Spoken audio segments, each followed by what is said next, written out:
Hey everybody, Jake here, and today we're going to take a look at the Kaweco Liliput in copper.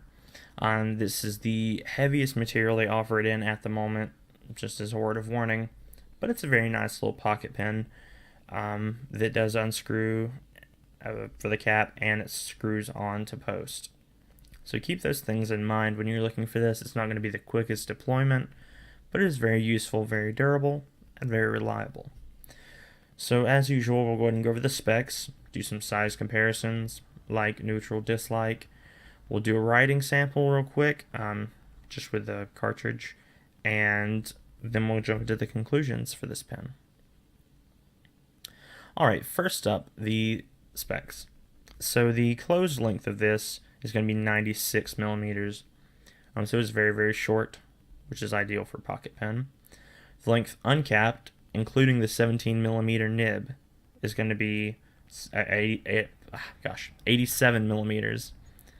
And you can see here the nib, like I said, is about 17 millimeters. Alright, the length posted of this pen is going to be 125 millimeters, so it becomes a very usable length. The cap is about 38 to 40 millimeters. But the overall weight of this pen is what really throws a lot of people off. It's about 26 grams for this version of the pen. Alright, on to some size comparisons. So here we have the Kaweco Skyline Sport above the Liliput, and then the Lamy Lux, the TWSBI 580 All, and the Ugly Yellow Kit pen. So you can see it's shorter and thinner than every other pen here, even the Kaweco Skyline Sport, which is in itself a fairly small pen. And when you uncap it, it gets even smaller. So it is almost pathetic compared to a lot of these pens uncapped. It's still, if you have very small hands, you may be able to use it like this. I can use the Sport uncapped if I really, really try. This pen I can't really, but if you have smaller hands, you may be able to use it this way. With the pins posted, they come up to a very usable length. I won't post the top three just because it won't make much sense in this comparison. You can see the Sport, and especially the Liliput, the size gets much larger, much more usable. The Liliput almost doubles in length, so it becomes a very usable, comfortable writing size. Alright, for the last size comparison here, we just have a normal candy cane. I harvested this from a tree. I did not steal it. If you ask my wife, she may disagree, but normally harvested candy cane. Go ahead and do an uncapped comparison. And all joking aside, this pen is super small. It's about the same width as a candy cane. If you have one of those laying around, they're somewhat similar. The candy cane may be actually a little bit wider. Alright, on to the like. So first thing up is the nib. I have had issues with Kaweco's nibs before, and there's a small issue with this one, but we'll get to that later. But for the most part, it's a very, very smooth nib. It is a little fine for a medium nib, but it's very smooth. I really don't have any issues with it. It is somewhat dry, which is, in my opinion, good for a pocket pen because I'm usually using this on terrible paper. Next thing I like is the size and weight.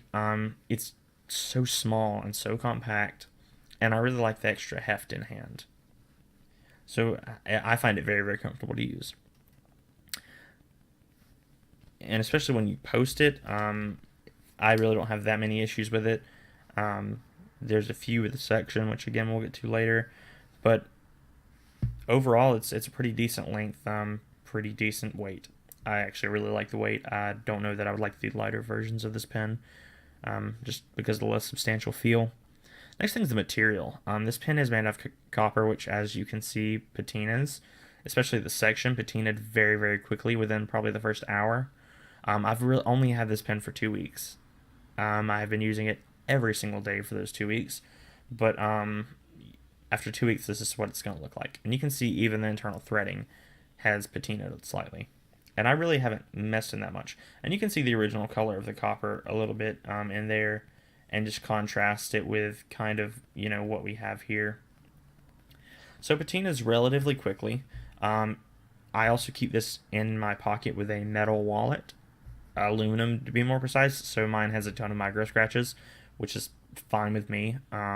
It's gonna get beat up if I'm carrying it around all day anyway. Next thing that I really like about the pen is the clip for this pen is optional. I really wish they had included it at this price, but I just toss this in my pocket, like I said, beside my wallet, and it just kind of sits there. So me having a clip would be inconvenient for me, but for some other people, it might be almost a necessity. So I like that that's optional and it kind of fits both. You do need to pay for an extra clip, anywhere from like $5 to $10, I think. Next thing, I really don't have any issues with this pen drying out, which is good. I haven't gone very long without using it, maybe 12, 15 hours at most, but it hasn't had any drying out issues, which is important to me when you're talking about a pocket pen. Especially when it's something that you're going to be using intermittently, or there may be some days where you're skipping it entirely. I really appreciate the tight fit of the cap. Next thing that I like really is the branding, and I'll show an up close of the branding and also kind of the material of the pen and the nib a little bit here in just a moment, just to kind of give you an up close look at what I'm talking about, because it's a little hard to see the branding and the material from that far away. So here's the nib. It does have some slight decoration. Here's the section, and you can see the threads right there are milled perfectly. Let's see if I can show you the branding here. It's very hard to see. It does say Kaweco and made in Germany. It is a little difficult, and you can also see some of the patina from just my fingerprints and things like that, just from where they've marked up the pen, which I like a lot. It looks completely different than any of the Liliput I've ever seen.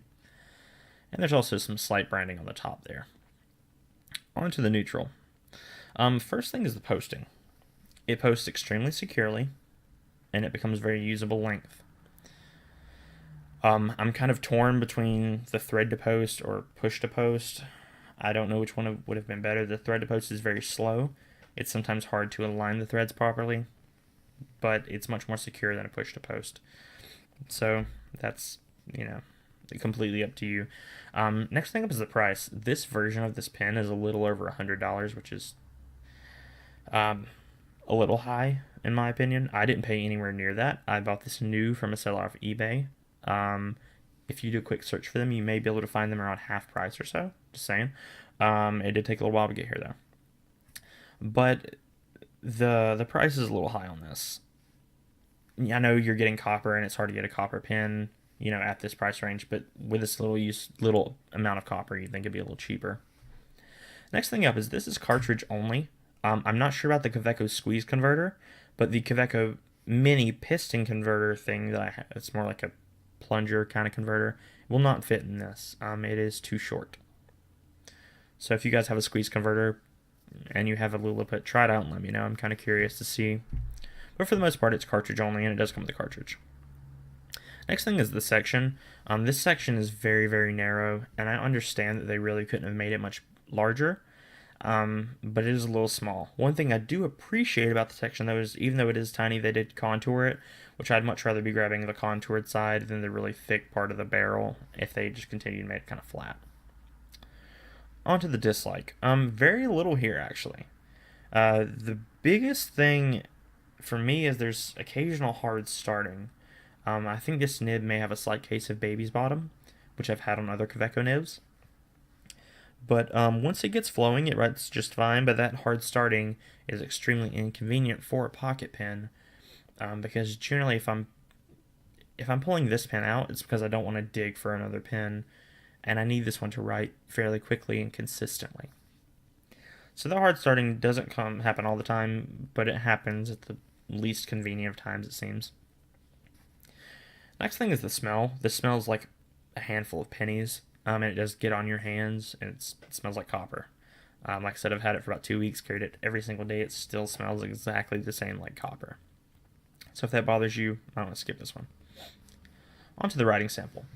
So this is just a Kaweco steel nib. It is medium, although it's fairly fine for a medium. As I said, it's a little dry, and this is just a Kaweco blue ink cartridge. It's not terrible by any means. I really like the nib. just that occasional hard starting is slightly bothersome, and I didn't have that issue, as I'm writing this, but it seems like it happens every now and then. But the nib's very, very smooth. It's smoother than some of the more broad mediums, if that makes any sense, that I've used. Um, I'm really surprised. I think Kaweco may have an issue over polishing their nibs sometimes, giving it that baby's bottom. But their nibs are very, very smooth. Even the fines that I've used are very smooth for a fine nib. And I'll go ahead and show you, this pen really doesn't have much line variation at all. If you really push, you can get a little. That's not really worth it. And the reverse writing is very narrow. On to conclusion. So in conclusion, I love this pen. This has replaced my Fisher Bullet Space Pen, which is what its intention was. And the price I got it at, I really can't complain. I really like copper. I like the kind of wearing patina of the metal. It interests me, and I don't see myself changing to another everyday carry pen for a very long time. Alright, thanks for tuning in, guys. Don't forget to like, comment, and subscribe. Keep an eye out for some upcoming videos with a very interesting comparison of the Monza. Thanks, guys. Bye.